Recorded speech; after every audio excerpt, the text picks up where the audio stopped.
नमस्कार दोस्तों, क्या आपने cheque as an authorised signatory of a company sign किया और वो चेक बाउंस हो गया है?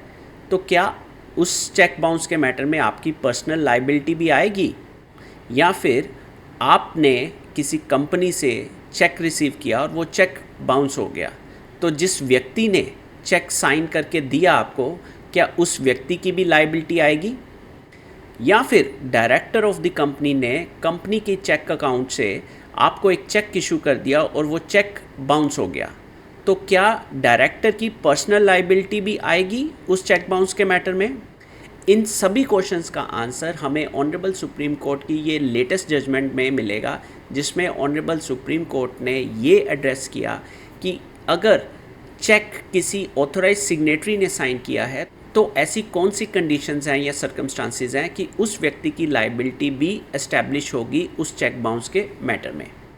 So let us now go into detail of the case, जो कि बिजॉय कुमार मोनी वर्सेस परेश माना के बीच में था। और इसमें बिजॉय कुमार मोनी जो कि कंप्लेनेंट थे ओरिजिनल चेक बाउंस मैटर में, and Pramesh Mana was a accused person who has signed the cheque as an authorized signatory on behalf of the company. So in this case trial court ने तो एक्यूज पर्सन को convict कर दिया। जब conviction को appeal करने के लिए एक्यूज पर्सन सेशन कोर्ट के पास गए तो सेशन कोर्ट ने उस कन्विक्शन का ऑर्डर पे एफर्मेशन लगा दी। लेकिन जब accused person honourable high court के पास गए तो देन ऑनरेबल हाई कोर्ट ने प्रोसीडिंग्स को ही क्वैश कर दिया। And because of being aggrieved by the judgment of the honourable high court, जो कंप्लेनेंट थे वो अप्रोच किए ऑनरेबल सुप्रीम कोर्ट के पास to set aside the high court order. Now before going further, मैं आपको ये भी बताना चाहूँगा कि हमने अपनी डिस्क्रिप्शन बॉक्स में प्लेलिस्ट के बारे में इंफॉर्मेशन दी है, जिसमें हमने चेक बाउंस के रिलेटेड मैटर्स के बारे में जो वीडियोस बना रखी हैं, उन वीडियोस की डिटेल को हमने अपनी डिस्क्रिप्शन बॉक्स में प्लेलिस्ट की फॉर्म में डाल दिया है। आप उसको गो थ्रू कर सकते हैं एंड अपडेट कर सकते हैं about the recent honourable supreme Court की जजमेंट्स, जो कि चेक बाउंस मैटर्स में डिफरेंट प्रिंसिपल्स को अफर्म कर रही है। So now let's coming back to this judgment to understand कि एक व्यक्ति की लाइबिलिटी, पर्सनल लाइबिलिटी कब एंड कैसे अराइज होगी in a cheque bounce matter. So इस केस में अराउंड जनवरी 2006 में जो कंप्लेनेंट हैं वो इंट्रोड्यूस हुए विद दी एक्यूज पर्सन के साथ। अब अराउंड फेब और मार्च 2006 के अंदर में जो कंप्लेनेंट हैं उन्होंने पहले लगभग 7 लाख का अमाउंट एक्यूज पर्सन को ट्रांसफ़र किया थ्रू चेक। एज़ पर दी कंप्लेनेंट ने एडिशनल 1,45,000 रुपये भी इन कैश एक्यूज पर्सन को दिए। उसके बाद एक्यूज पर्सन ने लगभग 28 अप्रैल 2006 को एक चेक दिया टू डिस्चार्ज हिट्स लाइबिलिटी, ठीक। और वो जो चेक था signed as a director of the Shilabati hospital private limited on the hospital account. जब कंप्लेनेंट ने उस चेक को एनकैश करने की कोशिश करी तो चेक जो है returned unpaid by the bank due to insufficiency of funds. उसके बाद ऑब्वियसली कंप्लेनेंट ने डिमांड नोटिस भेजा under section 138 of the NI act, लेकिन एक्यूज पर्सन ने विद इन 15 दिन of receiving of the notice the जो डिमांड थी 8,45,000 rupees की वो पे नहीं करी। एंड एज ए रिज़ल्ट जो कंप्लेनेंट है उसने चेक बाउंस का मैटर फाइल कर दिया। जो ट्रायल है लगभग 2006 से लेके 2017 तक, इट्स ऑलमोस्ट 11 ईयर्स ट्रायल ने भी लगे, ठीक है। लेकिन end of the trial court convicted the accused person under section 138 of NI act. उसके बाद एक्यूज पर्सन सेशन कोर्ट में चले गए, अपील फाइल करी, लेकिन सेशन कोर्ट ने अफर्म कर दिया ट्रायल कोर्ट के कन्विक्शन ऑर्डर को। एक्यूज पर्सन हाई कोर्ट के पास गए and high court of the Calcutta allowed the accused criminal revision petition and quashing the conviction and acquitting the accused person, and that is why the complainant जो हैं honourable supreme court के पास पहुँचे। To briefly now summarise the facts of the case, जो total amount है वो है 8,45,000 का, जो कि चेक बाउंस हुआ। अब